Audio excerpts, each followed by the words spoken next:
Have you ever felt like the ground beneath you just vanished? Like everything you thought you knew about your life was a lie? Built on secrets so deep they could tear your heart apart? I'm talking about the kind of betrayal that doesn't just sting. It rips through every memory, every promise, leaving you questioning if love was ever real. That's what I went through when I discovered my wife had been hiding a family secret from me for years. A truth so shattering it changed everything I thought I knew about us. This isn't just a story of uncovering a hidden past. It's a raw, emotional roller coaster of love, pain, and the desperate search for answers that nearly broke me. Stick with me as I dive into the heartbreak of betrayal, the memories of a marriage I thought was unbreakable, and the shocking revelation that turned my world upside down. I fought to make sense of this mess, and now I'm at a crossroads, needing your help to figure out what comes next. Let's unravel one of the darkest chapters of my life, how I uncovered the truth, and whether I can ever rebuild from the ashes. My name's Ethan, and I'm 38 now, sitting in my quiet house in Savannah, Georgia, where the humid air and the slow creak of old oak trees draped in Spanish moss feel like they're holding my secrets as tightly as I've held onto my pain. This story stretches from 2010 to 2023, starting when I was 25, a young man head over heels in love, and centers on the devastating discovery that my wife, Clara, the woman I built my life with, kept a family secret from me that shook the very foundation of our marriage. The emotional conflict tearing me apart is the clash between the deep, unwavering love I've always had for Clara, my partner, my confidant, and the searing hurt and mistrust that erupted when I learned she'd hidden something so monumental from me. The unexpected twist came in 2021 when I found out that the secret wasn't just about her past. It was tied to a decision she made to protect me, one that left me questioning if her silence was a betrayal or an act of love. This all unfolds in Savannah, a city of haunting beauty and sultry summers, where the historic streets and riverfront became the backdrop for my struggle to hold onto the life I cherished. Clara and I met in 2010, a sticky summer in Savannah when I was 25, working as a graphic designer at a small firm near Forsyth Park, sketching ideas under the shade of ancient oaks during lunch breaks. She was 24, a barista at a quirky coffee shop on Bull Street, with a smile that could light up the gloomiest low-country day and eyes that seemed to see right through to my soul. I'd stumble over my words ordering my usual black coffee, just to linger a little longer at the counter, and within months, we were inseparable, walking hand in hand along the Savannah River at dusk, the water reflecting the golden sunset, dreaming of a future together. I can still feel the warmth of those early days, sitting on her tiny apartment balcony, the scent of magnolias in the air, believing we'd face anything as a team. By 2012, we were married in a small ceremony at Wormslow Historic Site, under a canopy of live oaks, with just family and a few friends, the kind of day where the humidity didn't matter because all I could see was Clara in her simple white dress, promising to be mine forever. We moved into a fixer-upper near the historic district, spending weekends painting walls and laughing over spilled cans, the sound of street musicians drifting through our open windows. I'd come home from long days at the office, my designs piling up, to find her cooking shrimp and grits, her laughter filling the house, and I'd think I'd hit the jackpot. Life couldn't get better. But looking back now, as I sit in this same house, the walls still bearing our clumsy paint strokes, I wonder if I missed the shadows in her smile, the moments she'd stare off into the distance, lost in thoughts she never shared. The first cracks appeared in 2014, a muggy spring when I was 29, juggling a promotion at work while Clara started taking night classes for a nursing degree, her dream since childhood. I'd notice small things, how she'd tense up when her phone buzzed late at night, quickly silencing it, or how she'd avoid questions about her family, especially her estranged father, saying it was old news with a forced laugh. I'd lie awake in our creaky old bed, the ceiling fan humming above, wondering if she was just stressed or if there was something deeper, something she didn't trust me with.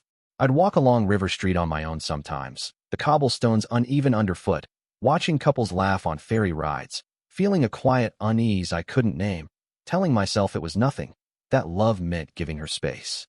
By 2016, I was 31, and we were trying for a baby, a dream we'd whispered about under the stars at Tybee Island, the ocean breeze cooling our skin as we planned our family. But Clara grew more distant, her excuses for late nights at the library thinner, her eyes red-rimmed some mornings like she'd been crying in secret. I'd sit at our kitchen table, the morning light streaming through cracked blinds, staring at her empty chair, my coffee going cold, torn between asking what was wrong and fearing the answer. I started noticing odd calls she'd step outside to take, her voice low under the porch light, and I'd pace the house, the old hardwood floors groaning, wrestling with paranoia, wondering if I was losing her to something or someone I didn't understand. Savannah's sultry heat felt heavier then, like it was pressing down on my doubts. The breaking point came in late 2017, a humid fall evening when I was 32, rummaging through the attic for Christmas decorations, the air thick with dust and the scent of old wood. I stumbled on a locked box tucked behind some of Clara's college stuff, curiosity gnawing at me as I jimmied it open with a screwdriver, my heart pounding like I was crossing a line I couldn't uncross. Inside were letters, dozens of them, dated back to before we met, addressed to Clara from her father, stamped from a prison in South Carolina. My hands shook as I read snippets. Apologies, pleas for forgiveness, mentions of a family debt she needed to settle. I sat there, the attic's single bulb flickering, the distant hum of Savannah's nightlife mocking my shock, feeling like the woman I loved was a stranger, hiding a past she'd never breathed a word about. Through 2018, I kept the discovery to myself, the weight of it crushing me as I went through the motions of our life, designing logos at work while my mind spun with questions. I'd watch Clara sleep, her face peaceful in the moonlight streaming through our bedroom window, wondering how she could keep this from me, if she thought I couldn't handle her truth.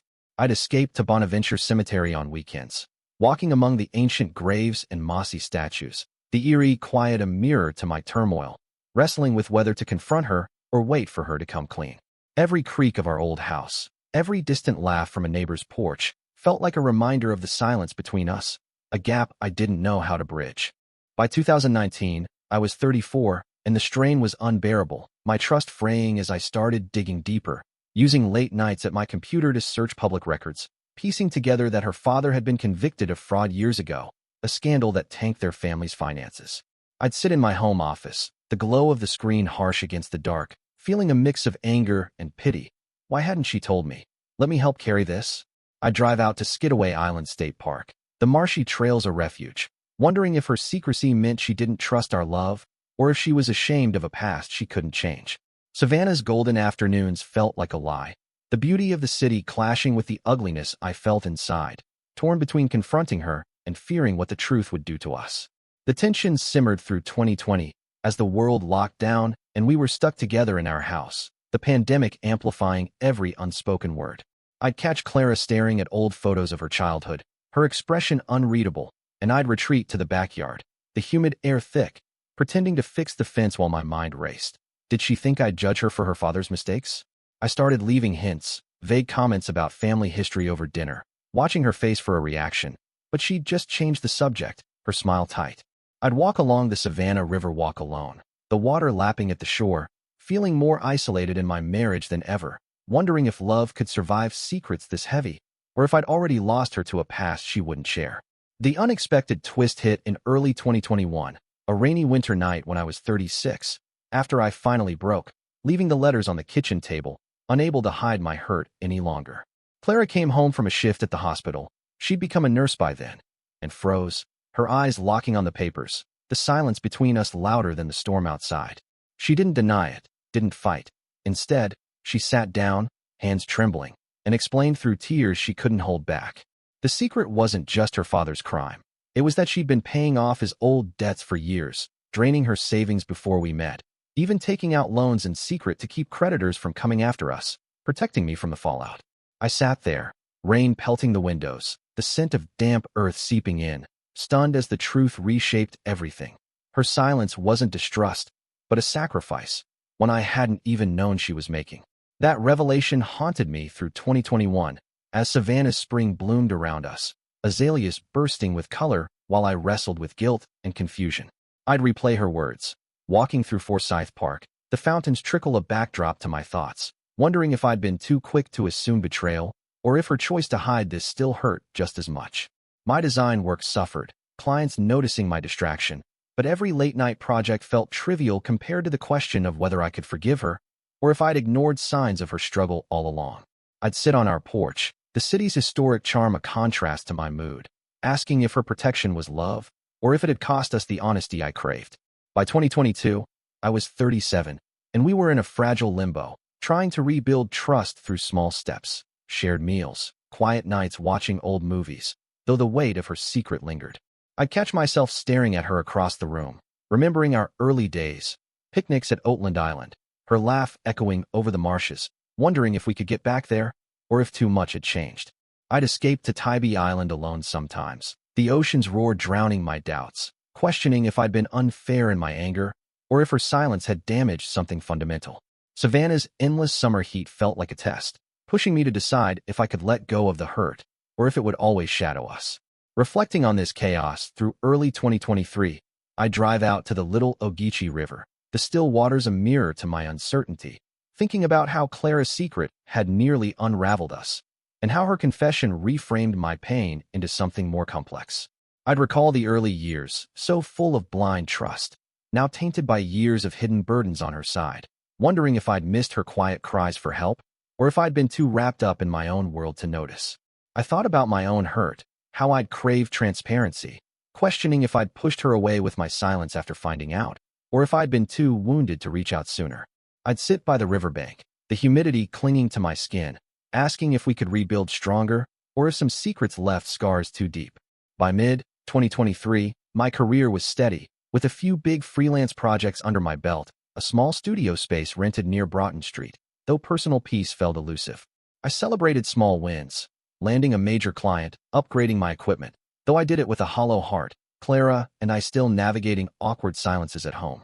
I started revisiting places tied to our past, like the coffee shop where we met, now under new ownership, but still smelling of roasted beans, wondering if she thought about those days as much as I did, or if she was too burdened by her own guilt to reminisce. Savannah's sultry evenings felt like they were challenging me, urging me to decide if I'd fight for us, or let the distance grow into something permanent. The emotional weight of this unresolved rift persisted, even as my days filled with routine, each memory of finding those letters a reminder of how much I'd questioned our bond, and how much I still longed for the closeness we'd lost. I'd spend late nights in my studio, the hum of the city mixing with the whir of my computer, wondering if I'd let this hurt fester too long, or if it was the only way I'd protected myself from more pain. I started avoiding certain streets near our house, unable to pass those old haunts without the sting of doubt, though every detour made me question if I was running from her, or from my own fear of failing to fix this. I'd take long walks through the historic district, the gas lamps flickering, asking if I'd been too harsh after learning her reasons, or if some breaches of trust were just too heavy to move past. Reflecting on my past became a constant loop through the fall of 2023, especially on quiet evenings when I'd sit on our porch, sketchbook closed, thinking about the wife who'd once been my everything. I'd recall the time we danced at a friend's wedding on Tybee Island, barefoot in the sand, a memory now shadowed by the years of unspoken truths. I thought about small moments, Clara surprising me with a homemade birthday cake, flower on her nose, now warped by time, wondering if she'd sensed my withdrawal since the truth came out, or if she missed me as much as I sometimes missed her.